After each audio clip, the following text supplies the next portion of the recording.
السلام عليكم ورحمة الله وبركاته. السلام عليكم ورحمة الله وبركاته. الحمد لله الذي وكفى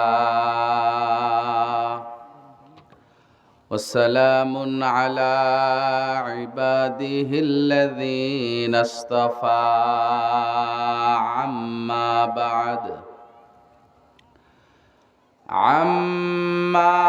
بعد فقد قال الله برن أعوذ بالله من الشيطان الرجيم بسم الله الرحمن الرحيم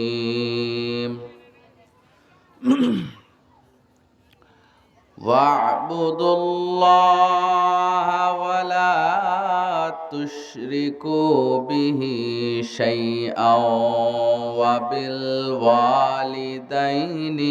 إحسانا آخر الآية. عن عبد الله بن مسعود رضي الله تعالى عنه قال سألت النبي صلى الله عليه وسلم أي الأعمال أحب إلى الله قال الصلاة على وقتها قلت ثم أي قال بر الوالدين قلت ثم أي قال الجهاد في سبيل الله رواه البخاري. আলহামদুলিল্লাহ রব্বিল আলামিন। পশ্চিম পদ্মপাড়া বাইতুল হামদ জামে মসজিদের উন্নয়নকল্পে আজিকার এ বিশাল ওয়াজ মাহফিলের সম্মানিত সুযোগ্য সভাপতি সাহেব, সহ সভাপতি সাহেব, প্রধান অতিথি, বিশেষ অতিথিবৃন্দ, প্রধান বক্তা, দ্বিতীয় বক্তা সহ আমার সামনে বসে আছেন দূর দূরান্ত থেকে আগত সমাগত ভক্তিভাজন মুরব্বিয়ান, সমবয়সী বন্ধুবর্গ, পর্দার আড়ালে অবস্থান করছেন আবেদা, সলেহা, সুশিক্ষিতা, সম্মানিতা, বহুগুণে গুণান্বিতা আমার পর্দানিশী মা ও বোনেরা, সকলের প্রতি আমার আরেকবার আন্তরিক সালাম। আসসালামু আলাইকুম ওয়া রাহমাতুল্লাহি ওয়া বারাকাতুহু। আপনারা সবাই কেমন আছেন? আলহামদুলিল্লাহ। যেভাবে আপনারা বসে আছেন মানে মানচিত্রের মতো মনে হচ্ছে এই দলের লোকের সাথে ওই দলের লোকের মিল নাই, ওই দলের লোকের সাথে ওই দলের লোকের মিল নাই। শত্রুতা আছে নাকি? আমি লিল্লাহে তাকবীর বলবো, আল্লাহু আকবার বলে ওই পিছনের ভাইয়েরা একটু সামনে চলে আসবে ভাই, আর আপনারা একটু সামনের ফাঁকা জায়গা পূরণ করে নেবেন।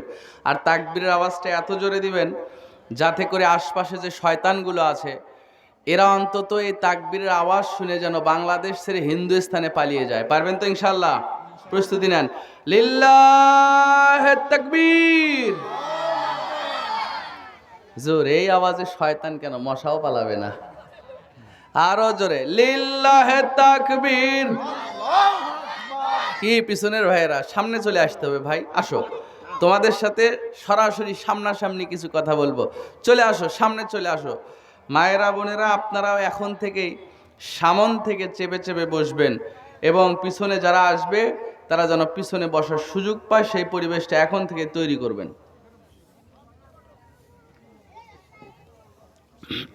সম্মানিত উপস্থিতি, আমি পবিত্র কোরআনুল মাজিদ থেকে একটি আয়াত আপনাদের সামনে তেলাওয়াত করেছি এবং সহিহ বুখারী থেকে একটি হাদিস আপনাদের সামনে পাঠ করলাম।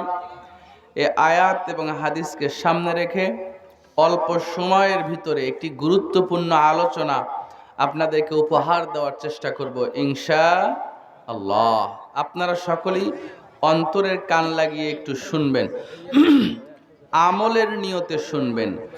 আজকের আলোচকগণ কোরআন এবং হাদিস থেকে যা আলোচনা করবে আমরা শুনে আমল করব ইনশাআল্লাহ। প্রিয় উপস্থিতি, কেউ কথা বলবেন না। আল্লাহ সুবহানাহু ওয়া তাআলা পবিত্র কুরআনের সিরিয়ালে 4 নম্বর সূরা সূরাতুন নিসা, কি সূরা বললাম? সূরাতুন নিসা। একটু কথা বললেন। সূরাতুন নিসার 29 নম্বর আয়াতে আল্লাহ সুবহানাহু ওয়া তাআলা বলেন, আউযু বিল্লাহি মিনাশ শাইতানির রাজীম ওয়া'বুদুল্লাহা ওয়া লা তুশরিকু বিহি শাইআন ওয়া বিল ওয়ালিদাইনি ইহসানা। আল্লাহ বলেন, ওহে পৃথিবীর বান্দা বান্দিরা, ও পৃথিবীর মানুষেরা, পশ্চিম পদ্মপাড়ার বাবারা, ও পদ্মার আড়ালের মায়েরা, রব্বুল আলামিন নির্দেশ দেন, ওয়া'বুদুল্লাহ, তোমরা আল্লাহর ইবাদত করো। ইবাদত পাওয়ার যোগ্য একমাত্র আল্লাহ। মাথা যদি নত করতে হয় একমাত্র আল্লাহর সামনে নত করতে হবে।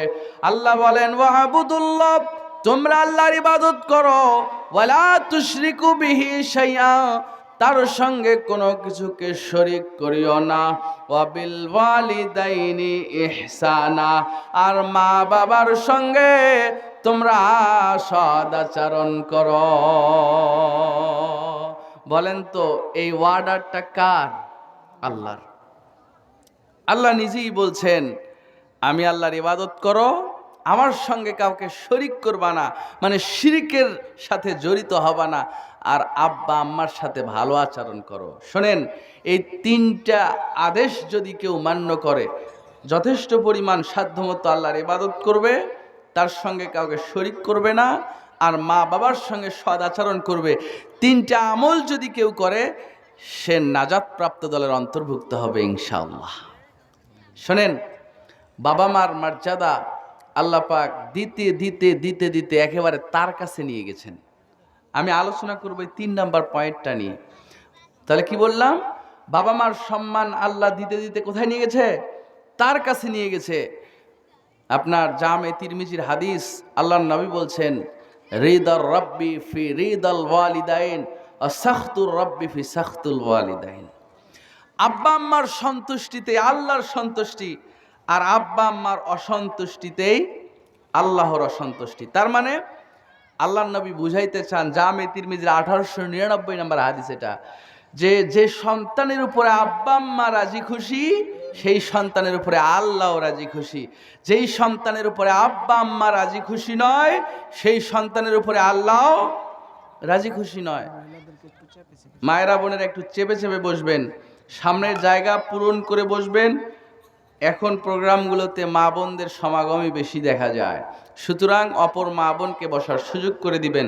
যারা বুদ্ধিমান মা আছেন একটু ভলেন্টিয়ারি করবেন, কেউ যেন বসে থাকতে না পারে, সামনের জায়গা পূরণ করে দিবেন। তাহলে বলছিলাম, আল্লাহ রাব্বুল আলামিনের সন্তুষ্টি যদি অর্জন করতে চান, তাহলে বাবা মাকে সন্তুষ্ট করতে হবে।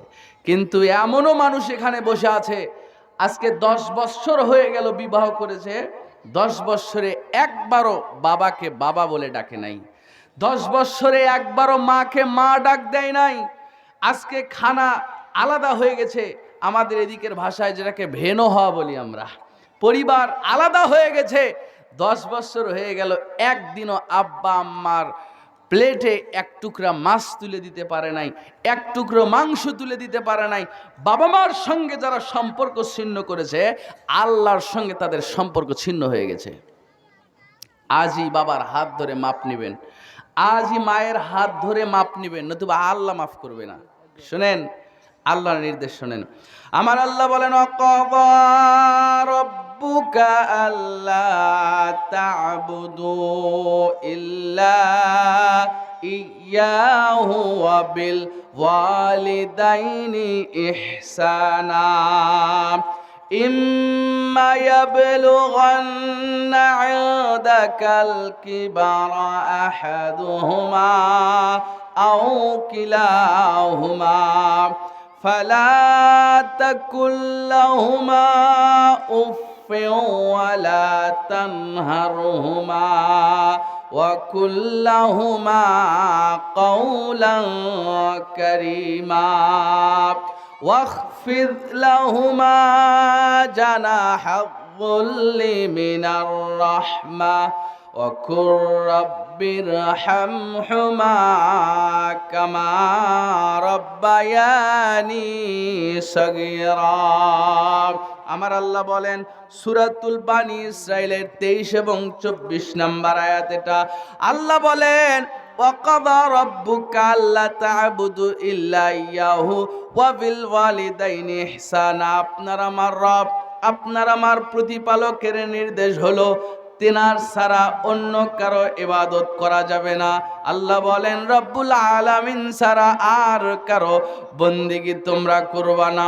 ওয়াবিল ওয়ালিদাইনি ইহসানার, মা বাবার সঙ্গে সৎ ব্যবহার করবে। ইম্মা ইয়াবলুগান্না ইনদাকাল কিবারা আহাদুহুমা আও কিলাহুমা, মা বাবা দুইজন কিংবা দুইজনের একজন যদি বার্ধক্য অবস্থায় বৃদ্ধকালে তোমার কাছে পৌঁছে, তার মানে মা বাবা দুইজনায় কিংবা একজনকে যদি বৃদ্ধ অবস্থায় পাও, ফালা তাকুল্লাহুমা উফফি ওয়ালা তানহারহুমা, খবরদার খবরদার বাবা মার উপরে বিরক্ত হয়ে মুখে কখনো উহ শব্দটাও আনবে না, তাদের সঙ্গে খারাপ আচরণ করবে না, তাদেরকে ধমক দিবা না। আল্লাহ বলেন ওয়ালা তানহারহুমা, তাদেরকে ধমক দিবা না, তাদের সঙ্গে সৎ ব্যবহার করবে, সুন্দর আচরণ করবে, সম্মানজনক বাক্য ব্যবহার করে তাদের সাথে কথা বলবে। ওয়াখফিদ লাহুমা জানাহাযুল্লি মিনার রাহমা, আর বাবা মার জন্য তোমার রহমতের ডানাকে, তোমার করুণার ডানাকে তাদের জন্য বিছায়া দিবে। ওয়াকুল্লাহুমা কওলান কারীমা, তাদের সঙ্গে সম্মানজনক কথা বলবে। ওয়াখফিদ লাহুমা জানাহাযুল্লি মিনার রাহমা, আর তাদের জন্য সর্বক্ষণ তোমার করুণার ডানাকে বিছায়া দিবে। ওয়াকুর রাব্বির হামহুমা কামা রাব্বায়ানি সাগীরা। আল্লাহ বলে রে পশ্চিম পদ্মপাড়ার বাবারা, ও পদ্মার আড়ালের মায়েরা, যাদের মা বাবা বেঁচে নাই আর যাদের মা বাবা বেঁচে আছে, সবাই শোনেন, আল্লাহর নির্দেশ দেয় আর সব সময় আল্লাহর কাছে দোয়া করবে, ভাবে আর বলবে রব্বির হামহুমা কামা রব্বায়ানি সগীরা। রব্বুল আলামিন ছোট্টবেলায় আমাকে যেমন স্নেহের কোলে মায়া মহাব্বত ভালোবাসা দিয়া আদর যত্নে আমার মা আমার বাবা আমাকে যেভাবে লালন পালন করেছে, রব্বুল আলামিন আমার মা বাবার উপরে সেভাবে রহম করো। হতভাগা মুসলমান, মা মারা গেছে, বাবা মারা গেছে, 20 বছর হয়ে গেল, কবরের চিহ্ন পর্যন্ত নাই, কবরের ঘাস এক মাজা পরিমাণ উঁচু হয়ে গেছে, একবারও মায়ের কবরের পাশে দাঁড়াও নাই, একবারও বাবার কবরের পাশে দাঁড়াও নাই। আল্লাহর নবী বলেন মিশকাতুল মাসাবির হাদিস, রাসূল বলেন জুরু মাকাবিরাকুম, তোমরা কবর জিয়ারত করো, কবরের পাশে দাঁড়ায়া মা বাবার জন্য দোয়া করো। আপনি যদি মা বাবার কবরের পাশে না দাঁড়ান, মা বাবার জন্য দোয়া না করেন, আপনি মারা গেলে আপনার সন্তান দোয়া করবে, এই আশা কইরেন না। আপনি জীবনে মায়ের জন্য বাবার জন্য আল্লাহর দরবারে হাত তুললেন না, আর আপনি মরে গেলে আপনার ছেলে আপনার জন্য হাত তুলবে, এই আশা কইরেন না। প্রিয় উপস্থিতি, যাদের মা বাবা কবরে চলে গেছে, কবর জিয়ারত করবেন, কবরটা পরিষ্কার করবেন, কবরের পাশে গিয়ে কেঁদে কেঁদে তাদের জন্য দোয়া করবেন, তারা আপনাদের দোয়ার অপেক্ষায়। রাসূল বলছেন মা বাবা যদি জান্নাতিও হয়, এরপরেও সন্তান যদি মা বাবার জন্য আল্লাহর কাছে দোয়া করে, তো জান্নাতেই তাদের মর্যাদা বাড়িয়ে দেওয়া হয়। সুবহানাল্লাহ বলেন। তখন ওই মা বাবা জিজ্ঞেস করে রব্বুল আলামিন আমাদের এই মর্যাদা বাড়ানোর কারণ কি? তখন আল্লাহ বলে দেন, একেবারে আপনার নাম সহ বলে দেওয়া হয় যে তোমার অমুক সন্তানের দোয়ায় তোমার মর্যাদা বাড়িয়ে দেওয়া হয়েছে। সুতরাং মা বাবা দোয়ার অপেক্ষায়। কেন আপনি বাবা মার জন্য দোয়া করেন না? কেন তাদের জন্য আল্লাহর কাছে ডাকাডাকি করেন না, কাঁদেন না? কেন কবরের পাশে যান না? শোনেন, বাবা মা যাদের বেঁচে আছে তাদের ঘরে দুইটা জান্নাত আছে। সুবহানাল্লাহ বলেন। বাবা মা যাদের বেঁচে আছে তাদের ঘরে কি আছে? দুইটা জান্নাত আছে। আল্লাহর নবী বলছেন, সাহাবীরা শোনো, মিশকাতুল মাসাবির 4912 নাম্বার হাদিস এটা। আল্লাহর নবী একদিন বললেন, রাগিমান ফু রাগিমান ফু রাগিমান ফু। বিশ্বনবী অভিশাপ দিচ্ছিলেন আর বলছিলেন, ওই ব্যক্তির নাক ধুলায় ধূসিত হয়ে যাক, ওই ব্যক্তি ধ্বংস হয়ে যাক। বিশ্বনবী তিনবার এভাবে অভিশাপ দিলেন। এই কথা শোনার পরে কিলাম মান ইয়া রাসূলুল্লাহ, সাহাবীগণ জিজ্ঞেস করলেন, ইয়া রাসূলুল্লাহ, কারা সেই ব্যক্তি যাদের জন্য আপনি অভিশাপ দিলেন তারা ধ্বংস হয়ে যাক? আল্লাহর নবী বললেন, সাহাবীরা শোনো, মান নাদরাকা ওয়ালিদাইহি ইনদাল কিবারি আহাদাহুমা ও কিলাহুমা সুম্মা লাম ইয়াদখুলিল জান্নাহ। যারা মা বাবা দুইজনাকে কিংবা দুইজনের একজনকে জীবিত অবস্থায় পেল, অথচ তাদের সেবা করে জান্নাত কামাই করতে পারল না, তারা ধ্বংস হয়ে যাক। মা বাবাকে পেল অথচ তাদের খেদমত করে জান্নাত নিতে পারল না, তাদেরকে আল্লাহর নবী অভিশাপ করেছেন। শোনেন, সহিহ বুখারীর 527 নম্বর হাদিস এটা। অনেক জায়গায় এসেছে সহিহ বুখারীর এই হাদিসটা। আল্লাহর নবীকে জিজ্ঞেস করলেন আব্দুল্লাহ ইবনে মাসউদ রাদিয়াল্লাহু তাআলা আনহু, তিনি বললেন, আইয়ুল আমালি আহাব্বু ইলাল্লাহ, হে নবী আপনি বলে দেন আল্লাহর নিকট সবচেয়ে ভালো আমল কোনটি, আল্লাহর নিকট পছন্দনীয় আমল কোনটি? বিশ্বনবী বললেন, আস-সালাতু আলা ওয়াক্তিহা, 1 নাম্বার আল্লাহর নিকট ভালো কাজ হলো সময় মতো সালাত পড়া। কি পড়া বলেন তো? সময় মতো নামাজ পড়া। আজান হওয়া মাত্রই নামাজে যারা যায়, নামাজ যারা আদায় করে, নামাজকে যারা অগ্রাধিকার দেয়, তারা আল্লাহর কাছে প্রিয় বান্দা। সুবহানাল্লাহ বলেন। সুতরাং জোহর আসরের সাথে, এই যে মারাকারির কাজ, জোহর আসরের সাথে, আসর মাগরিবের সাথে এটা করবেন না। ওয়াক্ত মতো সালাত পড়বেন, আল্লাহর প্রিয় বান্দা হবেন। রাজি আছেন তো ইনশাআল্লাহ? পড়েন ইনশাআল্লাহ। আব্দুল্লাহ ইবনে মাসউদ বলছেন, কুলতু সুম্মা আইয়ুন, আমি আবার জিজ্ঞেস করলাম এরপরে কোনটি, মানে এরপরে আল্লাহর নিকট সবচেয়ে প্রিয় আমল কোনটি? রাসূল বললেন, বিররুল ওয়ালিদাইন, আব্বা আম্মার সাথে সৎ ব্যবহার করা। আব্বা আম্মার সাথে সৎ আচরণ করা, ভালো ব্যবহার করা, এটা আল্লাহর নিকট প্রিয় কাজ। কতটা প্রিয় কাজ আমি একটু সামনে যাই। মা বাবা যাদের বেঁচে আছে, আল্লাহ রব্বুল আলামিন তাদের ঘরে কি রেখেছেন একটু সামনে যাই, শোনেন। আল্লাহর নবীকে একজন সাহাবী জিজ্ঞেস করলেন, মান্না হাক্কু বিহুসনি সাহাবাতি, নবী আপনি বলে দেন সবচেয়ে বেশি প্রথমেই আমার ভালো আচরণ পাবার হক কে রাখে, মানে আমি ভালো ব্যবহার করব, প্রথম হকদারকে? আল্লাহর নবী বললেন, উম্মুকা, তোমার মা। ক্বালা সুম্মা মান, সাহাবী আবার জিজ্ঞেস করলেন, তারপরে কে? আল্লাহর নবী বললেন, উম্মুকা, তোমার মা। সাহাবী আবার জিজ্ঞেস করলেন, তারপরে কে? রাসূল বললেন, উম্মুকা, তোমার মা। সাহাবী আবার জিজ্ঞেস করলেন, সুম্মা মান, তারপরে কে? চতুর্থবারে গিয়া বিশ্বনবী বললেন, তোমার পিতা। তাহলে মায়ের কথা কয়বার? 3 বার। পিতার কথা 1 বার। কারণ মা যতটা সন্তান মানুষ করতে গিয়ে কষ্ট করে, বাবা অতটা করে নাই। আল্লাহ রব্বুল আলামিন নিজেই বলছেন, ওয়াহানান আলা ওয়াহান, কষ্টের পর কষ্ট স্বীকার করে 10 মাস 10 দিন আমাদের মা আমাকে গর্ভে ধারণ করেছে, যেটা বাবা করে নাই। এরপরে 2 বছর পর্যন্ত আপনাকে বুকের দুধ পান করিয়েছে, 2 থেকে 2.5 বছর পর্যন্ত, যেটা বাবা করে নাই। আর জীবনের সবচেয়ে কঠিন মুহূর্ত পার করেছে আপনাকে আমাকে দুনিয়ার মুখ দেখাতে গিয়া। আহারে, যখন ডেলিভারির সময় হলো, স্বামীর কাছে মাপ নেয়, বাবা মার কাছে মাপ চায়, জানি না বেঁচে থাকবো না মরে যাব। ওই সিজারের রুমে যখন ঢুকানো হয়, কতটা আতঙ্কে থাকে ওই মা, আপনাকে প্রসব করতে গিয়া কতটা ভয়ে থাকে, একমাত্র মায়েরাই বুঝবে।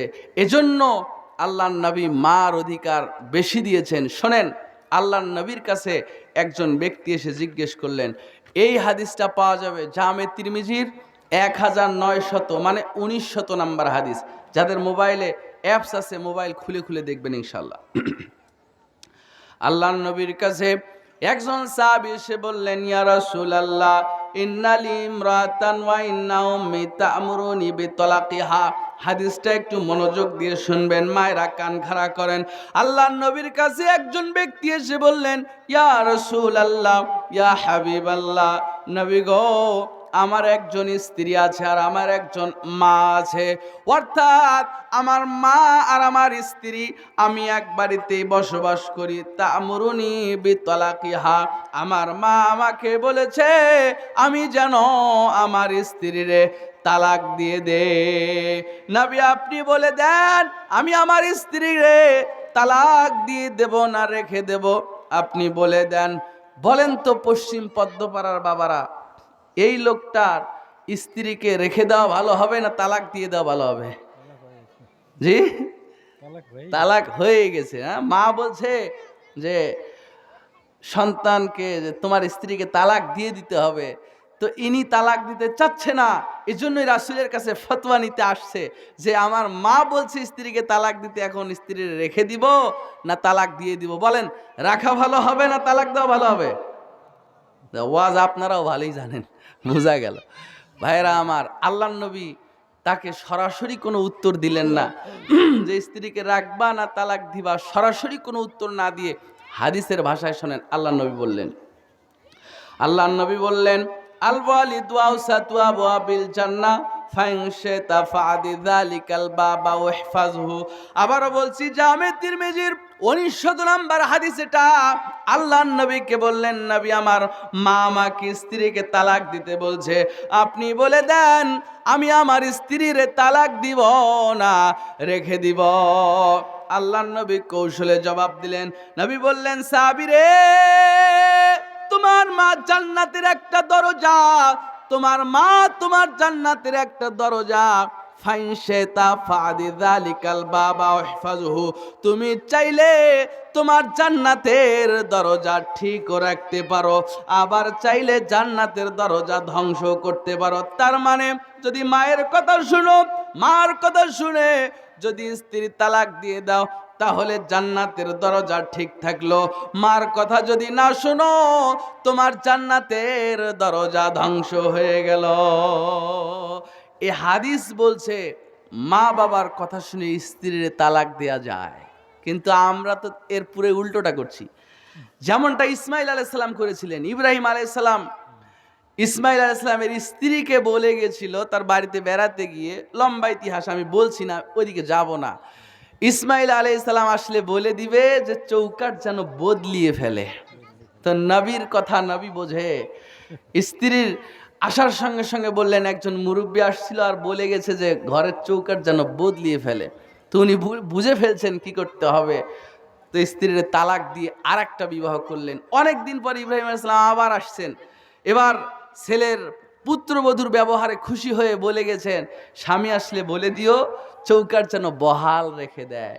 এবং ইসমাইল আলাইহিস সালাম দ্বিতীয় স্ত্রীকে রেখে দিলেন। তাহলে বোঝা গেল বাবা মার কথা শুনে স্ত্রীর তালাক দেয়া যায়, কিন্তু আমরা যে উল্টোটা করছি, আমরা স্ত্রীর কথা শুনে বাবা মাকে বাড়ি থেকে বের করে দিচ্ছি। কথা বলেন ঠিক কিনা? প্রিয় উপস্থিতি, এমনও ঘটনা ঘটেছে বাংলাদেশে। আহারে, একজন স্কুল টিচার তার বাবা বিছানায় প্রস্রাব করার কারণে পিটিয়ে বাবাকে বাড়ি থেকে বের করে দিয়েছে। নাউজুবিল্লাহ পড়েন। 5টা ছেলে, আপনারা 5 জনই ভালো ফ্যামিলি, ভালো খান ভালো পড়েন। আহারে, 5 ছেলের 1 ছেলের ঘরেও বৃদ্ধ বাবা মার খানার ব্যবস্থা হয় নাই। বৃদ্ধ বয়সে ঢাকা শহরে গিয়া বৃদ্ধ বাবাটা রিক্সা চালায়। মুরব্বিকে প্রশ্ন করা হলো, এই বয়সে রিক্সা চালান কেন? বলে সন্তানরা সব ফ্যামিলি নিয়ে আলাদা আলাদা খায়, আলাদা থাকে, আমাদের বুড়া বুড়ির খোঁজ রাখে নাই। মুরব্বি অভিযোগ করে বলে, আমি মুরব্বি হওয়ায় আমার রিক্সায় মানুষ উঠতে চায় না। সারাদিন অন্য অন্য রিক্সার ড্রাইভাররা 500-1000 টাকা করে ভাড়া মারে, আমরা মুরব্বি হওয়ায় 200 টাকাও ভাড়া মারতে পারি না। তুমি ধ্বংস হয়ে যাবে, তুমি বেঁচে থাকতে তোমার বাবা যদি পথে নামতে হয়, তুমি 3 বেলা 3 মুঠো ডাল ভাত হইলেও খাও। বাবা মার খোঁজ নিলে না, বাবা কি খেয়ে জীবন পার করতেছে খোঁজ রাখলা না। আল্লাহ নবী বলেন, পৃথিবীর মানুষ রে, তোমরা মা বাবার সঙ্গে যদি সৎ ব্যবহার করো, আসমানের জমিনের জানা বা জানা যত আপদ বিপদ তোমার উপরে আসতেছিল, তোমার উপর থেকে সব বিপদ আল্লাহ দূরভীত করে দিবেন। জোরে বলেন সুবহানাল্লাহ। তার প্রমাণ নেন আল্লাহর নবী মুহাম্মদুর রাসূলুল্লাহ সাল্লাল্লাহু আলাইহি ওয়াসাল্লাম বলেন, সহিহ হাদিস, একটি ছোট্ট ঘটনা আপনাদের সাথে শেয়ার করছি। আব্বা আম্মাকে খাওয়ালে যে আল্লাহ বিপদ দূর করে দেন, এই হাদিসের মধ্যে এর প্রমাণ আছে। আল্লাহর নবী বললেন, সাহাবীরা শোনো, বাইনামা সালাসুনা ফারিনা তামাশাউনা খাজাহুমুল মাতার। বানি ইসরায়েলের মধ্যে 3 জন লোক একদিন রাস্তা দিয়ে যাচ্ছিলেন, হঠাৎ করে বৃষ্টি শুরু হয়ে গেল, ঝড় বাতাস শুরু হয়ে গেল। বৃষ্টির হাত থেকে বাঁচার জন্য এই 3 জন লোক পাহাড়ের একটা গর্তের মধ্যে ঢুকে গেল। হঠাৎ করে বাতাসের ধাক্কায় পাহাড়ের উপর থেকে একটা বড় পাথর গড়ায়া গড়ায়া এসে গর্তের মুখে বসে যায়। এমন ভাবে গর্তের মুখে ওই পাথরটা বসে গেছে যেন পাতিলের মুখে ঢাকনা লাগিয়ে দেওয়া হয়। ভাইরা আমার, পাথরটার সাইজ এত বড় ছিল, 3 জন লোকের পক্ষে ধাক্কা দিয়ে পাথরটা সরিয়ে বের হওয়া সম্ভব নয়। এমন ভাবে গর্তের মুখে পাথর বসে গেছে, 3 জন লোকের পক্ষে ওইটা সরিয়ে বের হওয়া সম্ভব নয়। বাহির থেকেও বোঝার কায়দা নাই, ভিতরে মানুষ আছে, ভিতর থেকেও বাহির দেখা যায় না, বাহির থেকেও ভেতর দেখা যায় না। এমন মরণ গুহা তারা আটকে গেল। এমন সময় ফাকালা বাদুহুম লিবাদিন উনজুরু আমালান আমিলতুমুহু লিল্লাহি সালিহান। তারা একজন আরেকজনকে বলতে লাগলো, এখান থেকে বাঁচার কোনো পথ নাই। কারণ হলো তখন মোবাইল নাই, টেলিফোন নাই, ইন্টারনেট নাই, কোনো যোগাযোগের মাধ্যম নাই, এখান থেকে বের হওয়াও সম্ভব না। এই চিন্তা করে তারা একজন আরেকজনকে বলতে লাগলো, উনজুরু আমালান আমিলতুমুহু লিল্লাহি সালিহান। স্মরণ করো জীবনে কে কোন ভালো আমল করেছো। একটা করে ভালো আমলের কথা স্মরণ করে আল্লাহর কাছে দোয়া করো, আল্লাহর কাছে সাহায্য চাও। একমাত্র আল্লাহ ছাড়া এই মরণ গুহা থেকে কেউ বাঁচাতে পারবে না। ফাকাল আহাদুহুম, তাদের মধ্যে একজন বলল, রব্বুল আলামিন, আমার বৃদ্ধ পিতামাতা ছিল আর আমার ছোট্ট ছোট্ট কিছু সন্তানও ছিল। আমি ছাগল চড়াইতাম মরুভূমির মধ্যে, ছাগল চড়ায়া চড়ায়া ছাগলকে ঘাস খাওয়ায়া যখন বাড়িতে ফিরতাম, আমার ছাগলের দুধ দহন করে আমি আমার পরিবারকে খাওয়াইতাম, আমি আমার মা বাবাকে খাওয়াইতাম। একদিনের ঘটনা, ছাগল চড়াইতে চড়াইতে অনেক গভীর মরুভূমির মধ্যে চলে যাওয়ায় আমার বাড়িতে ফিরতে বড্ড দেরি হয়ে যায়, রাত হয়ে যায়। প্রতিদিনের মতো বাড়িতে এসে আজও ছাগলের দুধ দহন করে আমি ছাগলের দুধ নিয়ে আমার মাকে খাওয়ানোর জন্য মায়ের ঘরে গেলাম। গিয়া দেখি দুঃখিনী মা আমার ঘুমায়া গেছে। মাকে ঘুম থেকে ডেকে তুলে দুধ খাওয়ানো ভালো মনে করলাম না, মায়ের কষ্ট হতে পারে, এজন্য দুধের গ্লাস নিয়া মায়ের পাশে দাঁড়ায় থাকলাম। মার ঘুম ভাঙলে মাকে খাওয়াবো, কিন্তু মধ্যরাত্রি পার হয়ে যায়, আমার মার যে ঘুম আর ভাঙে না। আমার ছোট্ট ছোট্ট সন্তানগুলা ক্ষুধার জ্বালায় আমার পায়ের কাছে এসে কাঁদতেছিল আর বলতেছিল, আব্বাজান আমাদের জন্য খাদ্যের ব্যবস্থা করেন, ক্ষুধায় পেট ফেটে যায়। আল্লাহর কসম, একবারের জন্য তাকা দেখি নাই পায়ের কাছে কারা কাঁদে। ভাইরা আমার, সারাটা রাত পার হয়ে গেল। সুবে সাদেক যখন হলো, সকাল হলে আমার মায়ের ঘুম ভেঙে গেলে আমি আমার মাকে সর্বপ্রথম খাওয়ালাম, তারপরে সন্তানদের খাওয়ালাম। এই কথা বলে লোকটা বলতেছে, রব্বুল আলামিন, আমি আমার মাকে প্রাধান্য দিয়েছি, আমার মাকে না খাওয়াইয়া কাউকে খাওয়াই নাই। রব্বুল আলামিন, এই আমলটি যদি তোমার নিকট পছন্দনীয় হয়ে থাকে। এই আমলের ওসিলায় এই মরণ গুহা থেকে আমাদেরকে হেফাজত করুন। আল্লাহর নবী বললেন, সাহাবীরা শোনো, এই লোকটার এই কথা বলতে দেরি হয়, পাথর সরে যেতে 1 সেকেন্ড দেরি হয় নাই। জোরে বলেন সুবহানাল্লাহ।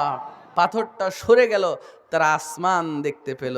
আহারে, তার মানে এই হাদিস প্রমাণ করছে মা বাবার মুখে খাবার তুলে দিলে বিপদ দূর হয়ে যায়। সুবহানাল্লাহ বলেন।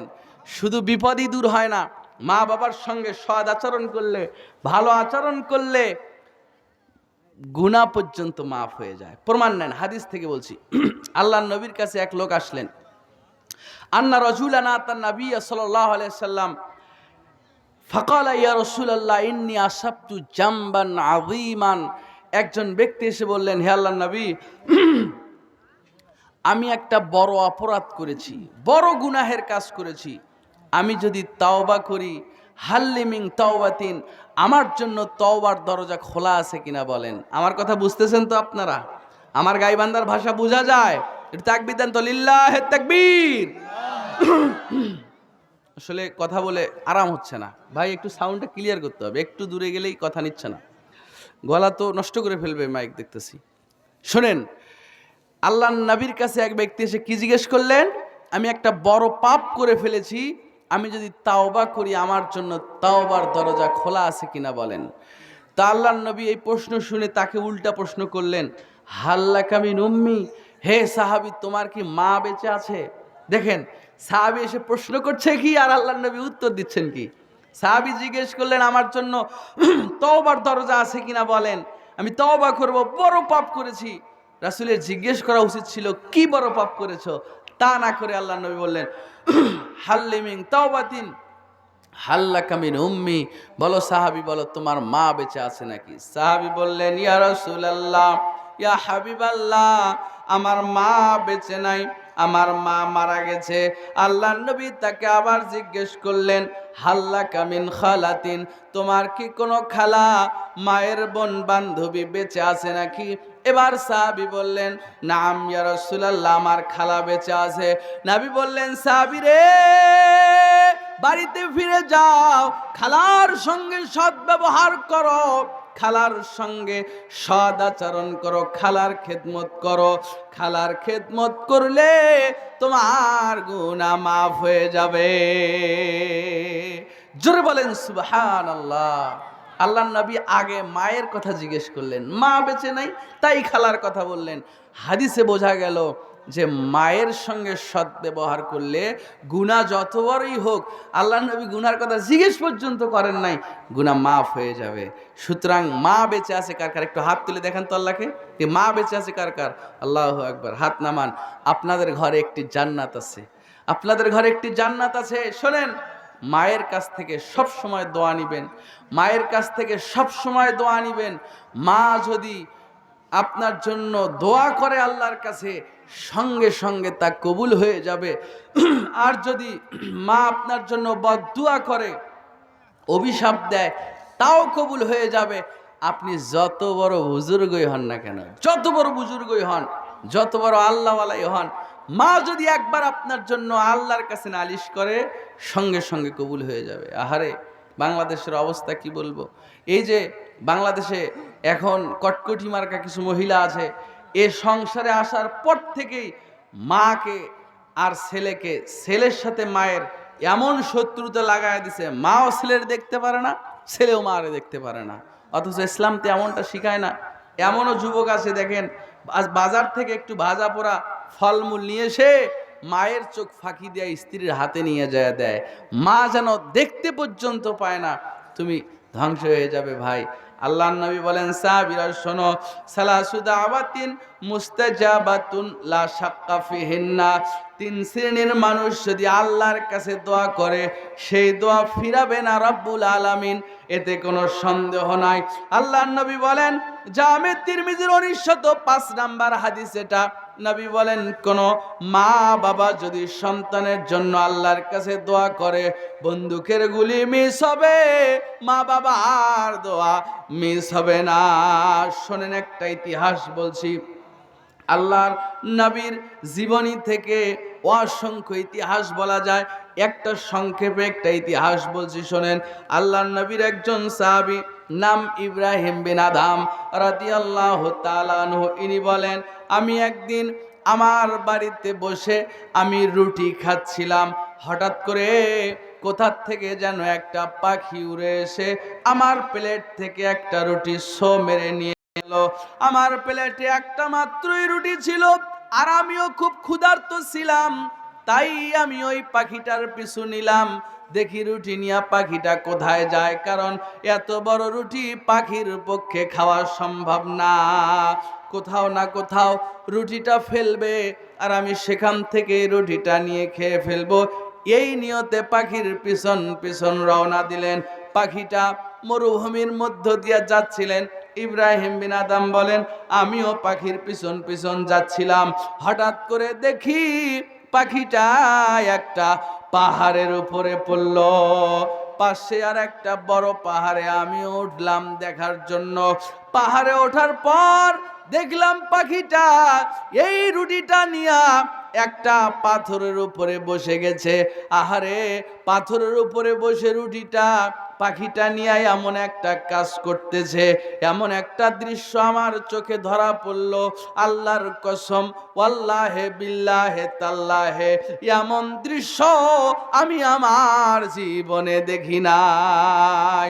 ইব্রাহিম বিন আদম বলেন, আমি তাকে দেখি পাখিটা রুটিটা ঠোঁট দিয়া পাথরের উপর থেকে নিচের দিকে ধরলো। ওই পাথরটার ঠিক পাশ দিয়া একটা হাত পা বাঁধা মানুষ পাথরের নিচে চিত হয়ে শুয়ে আছে। এই পাখিটার রুটিটা ওই শুয়ে থাকা লোকটার মুখে ধরলো, আর ওই শুয়ে থাকা লোকটা আস্তে আস্তে আস্তে আস্তে পুরো রুটিটা খেয়ে ফেললো। পাখিও মানুষকে রুটি খাওয়ায়, এই দৃশ্য জীবনে দেখি নাই। এই দৃশ্য দেখে ইব্রাহিম বিন আদম সেজদায় পড়ে গেলেন, রব্বুল আলামিন, তুমি পাখির মাধ্যমেও মানুষকে রিজিক দিতে পারো। আহারে, রুটিটা যখন খাওয়া শেষ হয়ে গেল, পাখিটা উড়াল দিয়ে চলে গেল। ইব্রাহিম বিন আদম বলেন, আমি ওই লোকটার কাছে গেলাম, তার হাত পায়ের বাঁধন খুলে দিলাম। জিজ্ঞেস করলাম, ভাই, এভাবে কেন এখানে হাত পা বাঁধা অবস্থায় পড়ে আছেন, আর কেন বা পাখি আপনাকে রুটি এনে খাওয়ায়, জানতে চাই। লোকটা বললেন, ভাই গো, আমি ব্যবসায়ী মানুষ, ব্যবসা করার জন্য আমি আমার দোকানের দিকে যাচ্ছিলাম। এই দুই পাহাড়ের মাঝখান দিয়ে যখন যাচ্ছিলাম, হঠাৎ করে আমার উপরে একদল ডাকাত ঝাঁপিয়ে পড়ল। আমার কাছে টাকা পয়সা অর্থ অলংকার কিচ্ছু না পেয়ে গত 7 দিন আগে আমাকে হাত পা বেঁধে এই অবস্থায় এখানে ফেলে গেছে। আল্লাহর কসম, গত 7 দিন ধরে কোথা থেকে যেন এই পাখিটা বিভিন্ন ফলমূল আর রুটি এনে এনে আমাকে খাওয়ায়। জোরে বলেন সুবহানাল্লাহ। গত 7 দিন থেকে আমাকে এই পাখিটা কোথার থেকে যেন আঙ্গুর, এরপরে রুটি, এগুলো ফলমূল এনে এনে এভাবে আমার মুখে ধরে, আর এভাবে আমি খাই। ইব্রাহিম বিন আদম বলেন, ভাই, জানতে বড় ইচ্ছা হয় তোমার জীবনে কি এমন নেক আমল আছে, জীবনে কি এমন ভালো আমল করো গো, যেই আমলের কারণে রব্বুল আলামিন এই পাহাড়ের মধ্যে তোমাকে পাখির মাধ্যমে রিজিক দেন, জানতে চাই। লোকটা বলে, ভাই, আমার জীবনে তেমন কোনো ভালো আমল আমি লক্ষ্য করছি না, তবে আমার একটা কাজ হলো, আমি যখন ব্যবসায়ীর কাজ শেষে বাড়িতে ফিরতাম, বাড়িতে ফেরার সময় আমি আমার মার জন্য কিছু না কিছু খাবার বাড়িতে নিয়ে যাইতাম, আমি আমার মার হাতে দিতাম, আমার মা খুশি হয়ে যেত, আর আমি শুনতাম আমার মা দোয়া করতো আর বলতো, রব্বুল আলামিন আমার ছেলে যখনই ব্যবসা শেষে বাড়িতে ফেরে আমার জন্য কিছু না কিছু খাবার নিয়ে আসে। রব্বুল আলামিন আমি আমার ছেলের জন্য দোয়া করি, আমার ছেলের যেন কোনো দিন খাদ্যের অভাব না হয়। জোরে বলেন সুবহানাল্লাহ। জি, আচ্ছা আচ্ছা, ঠিক আছে ইনশাল্লাহ। ইব্রাহিম বিন আদম বলেন, বুঝতে পেরেছি এজন্যই তো এই পাহাড়ে মরণ গুহায়, যেখানে পৃথিবীর কেউ তোমাকে দেখছে না, এখানে রব্বুল আলামিন পাখির মাধ্যমে হলেও তোমার কাছে রিজিক পৌঁছায় দিয়েছে। সুবহানাল্লাহ বলবেন না? সুতরাং মাকে খাওয়ালে আল্লাহ আপনার খাদ্যের মধ্যে, রিজিকের মধ্যে বারাকা দিবেন। এই ঘটনা তার বাস্তব প্রমাণ। প্রিয় উপস্থিতি, বাহিরে অনেক ছেলে পেলে অযথা ঘোরাঘুরি করছে, অনেকে এসে উকি দিয়ে চলে যাচ্ছে। ভাই, এটা যাত্রার কোনো প্যান্ডেল নয় যে এভাবে আশপাশে ঘোরাঘুরি করবেন, উকি ঝুঁকি দিয়ে চলে যাবেন। আল্লাহ কোরআনুল মাজিদে নিজে বলেছেন, যেখানে কোরআনের তেলাওয়াত তাফসীর তরজমা করা হবে চুপ করে বসে শুনতে হবে। এই আদবটা কে শিখিয়েছেন? আল্লাহ শিখিয়েছেন। সুতরাং এভাবে হই হুল্লা করে রাস্তা দিয়ে আড্ডা মেরে ঘুরানো, কোরআনের পরিবেশ এরকম নষ্ট করবেন না। ভলেন্টিয়ার যারা আছেন তাদেরকে দ্রুত প্যান্ডেলের ভিতরে পাঠিয়ে দেন, নাইলে তাদেরকে বাড়িতে পাঠিয়ে দেন। এভাবে আলোচনার পরিবেশ নষ্ট করা যাবে না। আর আমার মায়েরা বোনেরা যারা আসছেন, মেহেরবানি করে একটু চেপে চেপে বসবেন। মা, সামনের জায়গা পূরণ করে নেন। অনেক মা নাকি আসতেছে, জায়গার অভাব। আমি আবারও বলছি, বুদ্ধিমান মা যারা আছেন তারা একটু ভলেন্টিয়ারি করেন, মাদেরকে সামনে চাপতে বাধ্য করেন, ফাঁকা জায়গা সব পূরণ করে নেন, একটা মাও যেন ফেরত না যায়। মায়েরা বোনেরা মেহেরবানি করে বসবেন। আপনাদের উদ্দেশ্যেও কিছু কথা বলার চেষ্টা করবো ইনশাআল্লাহ। প্রিয় উপস্থিতি, যে আমাদের দ্বিতীয় আলোচক মুকাদ্দেস হোসেন বাবুল ভাই চলে আসবে, এসে যদি দেখে এই পরিবেশে আমি আলোচনা করতেছি, তো উনি আলোচনা করার মুভমেন্টে হারিয়ে ফেলবে। দেখেন, ডান পাশে বাম পাশে মাঝখানে ফাঁকা, এটা কেমন হয়ে গেল না? আর একবার তাকবীর দিচ্ছি, কেউ বসে থাকবেন, একটু সামনে চেপে আসেন তো বাবা। ওই যে পিছনের ভাইরা একটু সামনে আসবেন, এই গ্যাপটা পূরণ করে নেবেন। আসেন, লিল্লাহে তাকবীর। বসে থাকেন না ভাই, আসেন, একটু আসেন প্লিজ, অনুরোধ করছি। মুরব্বীরা কেউ মন খারাপ করবেন না, একটু সামনে চেপে আসেন। শোনেন, এই জায়গা পরিবর্তন করে বসলে এই জায়গাগুলো কিয়ামতের দিন আপনার জন্য আল্লাহর কাছে সাক্ষী দিবে। আল্লাহ রাব্বুল আলামিনের কাছে বলবে, আপনার পক্ষে দাঁড়াবে। এজন্য একটু জায়গা পরিবর্তন করে বসেন। ওই যে পিছনের ভাই একটু চেপে আসেন না বাবা, সামনে চেপে আসেন। একটু ঠান্ডা কি খুব বেশি লাগতেছে নাকি আপনাদের? না, ঠান্ডা তো খুব বেশি না, তাইলে একটু চেপে আসেন। একটু আলোচনার পরিবেশ তৈরি করে দিয়ে যায়। আলোচনা তো করবে ওই দুইজন, আমি একটু শুধু পরিবেশ তৈরি করব। সুতরাং আমরা বলছিলাম যে বাবা যদি কোনো সন্তানের জন্য দোয়া করে তা অবশ্যই কবুল হবে, লা শাক্কা ফিহি, এর মধ্যে কোনো সন্দেহ নাই, অবশ্যই কবুল হবে। তার একটা বাস্তব দৃষ্টান্ত আপনাদের দেখালাম। আর একটা দৃষ্টান্ত দিই, বাবুল ভাই আসার আগ দিয়ে যতটুকু বলা যায়।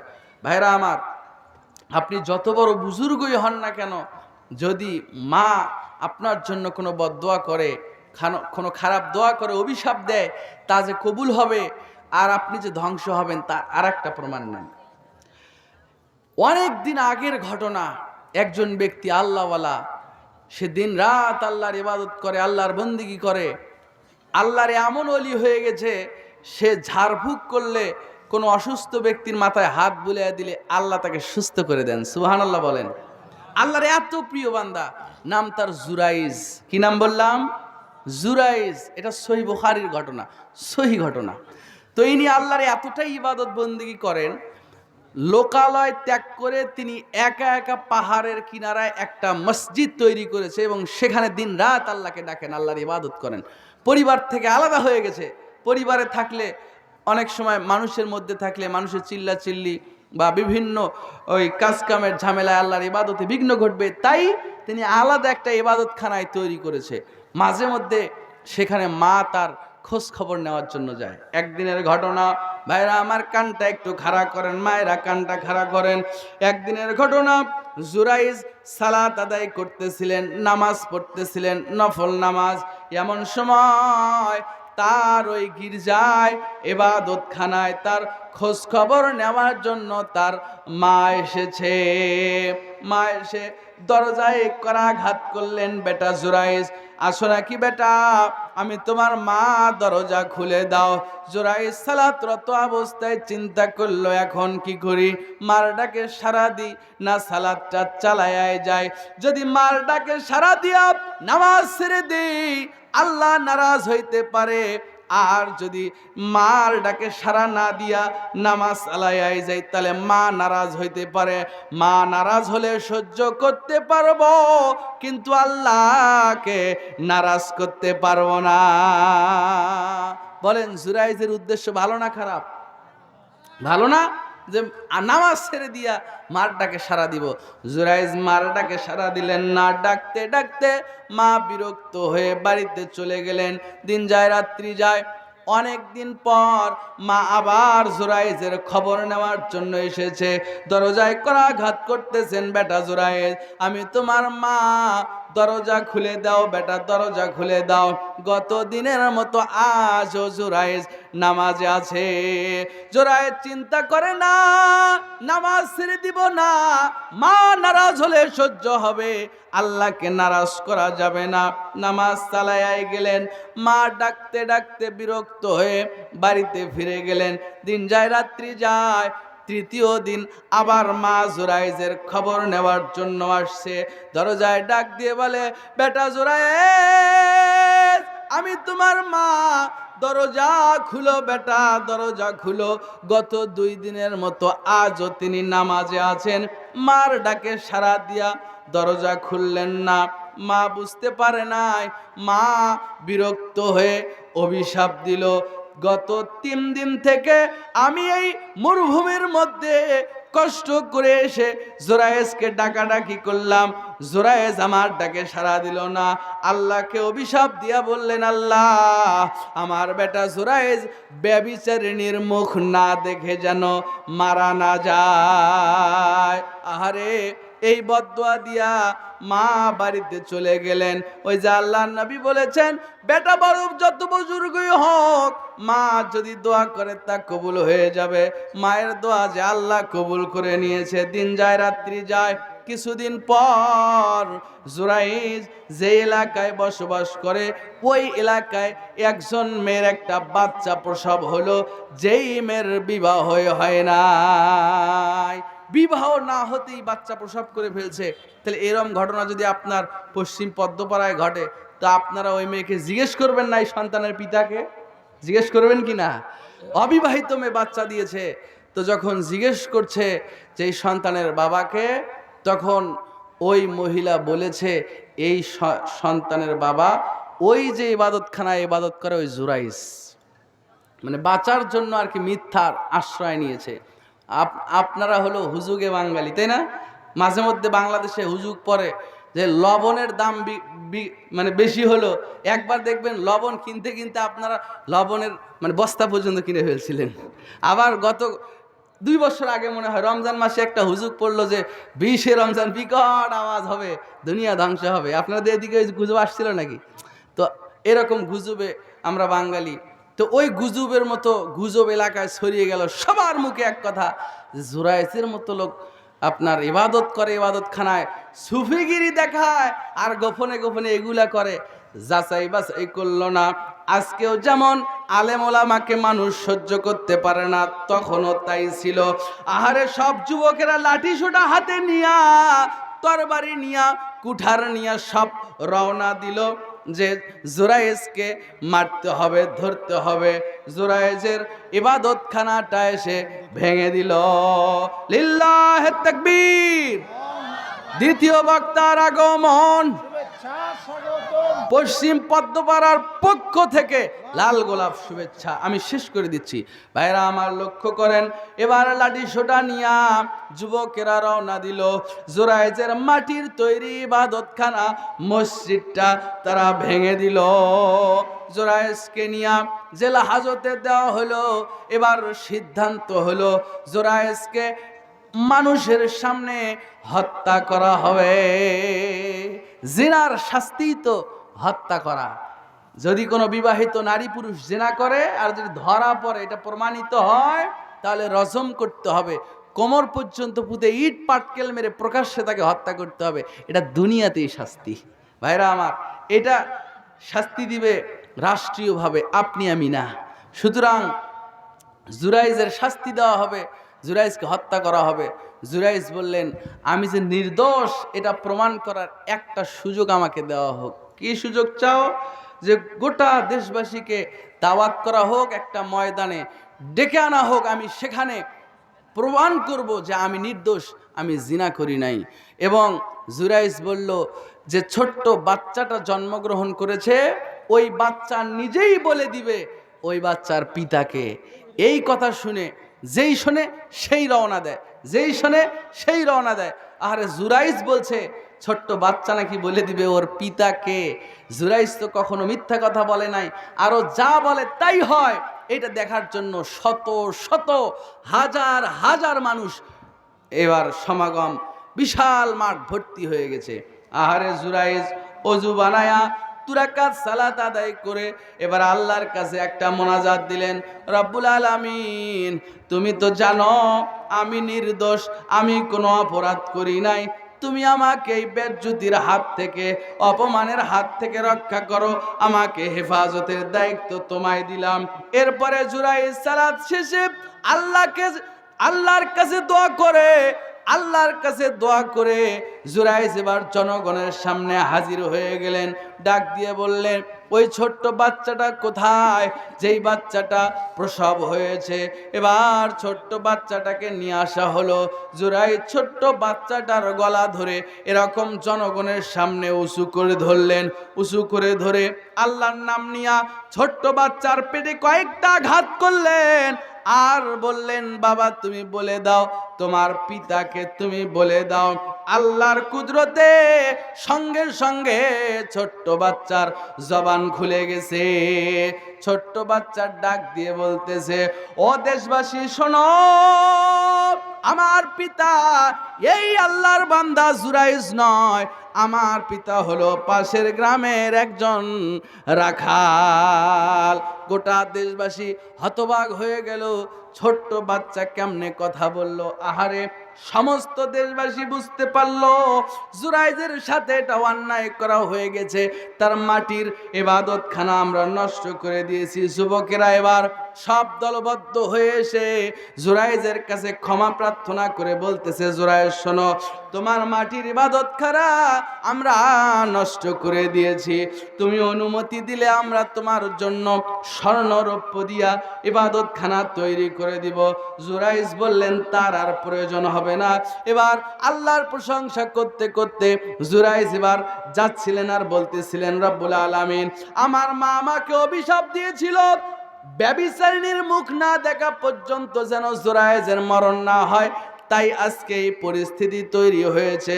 আমার মা যদি আরো বলতো, আল্লাহ ব্যভিচারিণীর সঙ্গে ঘর সংসার না করা পর্যন্ত যেন জুরাইজের মৃত্যু না হয়, তবে এই ব্যভিচারিণীর সঙ্গে আজকে আমার ঘর সংসার পর্যন্ত করা লাগতো। ভাইরা আমার, সুতরাং ইতিহাস সাক্ষী দেয় যে জুরাইজের মতো একজন আল্লাহর ওলির বিরুদ্ধে মা একটু বলেছিল, বিধায় জুরাইজকে অপমানিত হইতে হলো। সুতরাং আমরা কেউ জুরাইজ হইতে পারবো না। আর আমরা মা বাবাকে কষ্ট দিচ্ছি, মা অভিশাপ দিচ্ছে, একটা না একটা সময় এই অভিশাপ আল্লাহর দরবারে কবুল হবে আর তুমি ধ্বংস হবে। সুতরাং আজকে আলোচনা থেকে এই মেসেজটাই দিলাম, মা বাবার সঙ্গে সৎ ব্যবহার করবেন, তাদেরকে বিরক্ত শব্দটা পর্যন্ত বলবেন না। রাজি আছেন তো ইনশাআল্লাহ? যারা মা বাবার সঙ্গে কথা বলেন না, আজকে গিয়ে মাফ নেবেন। আরে মা বাবার কাছে ক্ষমা চাবেন, এতে লজ্জা নেই। ক্ষমা নিবেন, মাফ নিবেন, তাদের দোয়া নিবেন। আল্লাহ সকলকে তৌফিক দান করুক, পড়েন আল্লাহুম্মা আমিন। আমি আর লম্বা করছি না, সকলের জন্য দোয়া করছি, আল্লাহ সকলকে ইসলামের জন্য কবুল করুক, আল্লাহর খাঁটি বান্দা হিসেবে কবুল করুক, আল্লাহুম্মা আমিন। ওয়া আখির দাওয়ানা আনিল হামদুলিল্লাহি রাব্বিল আলামিন। সুবহানাকা আল্লাহুম্মা ওয়া বিহামদিকা আশহাদু আল্লা ইলাহা ইল্লা আনতা আস্তাগফিরুকা ওয়া আতুবু ইলাইক। আসসালামু আলাইকুম ওয়া রাহমাতুল্লাহি ওয়া বারাকাতুহু।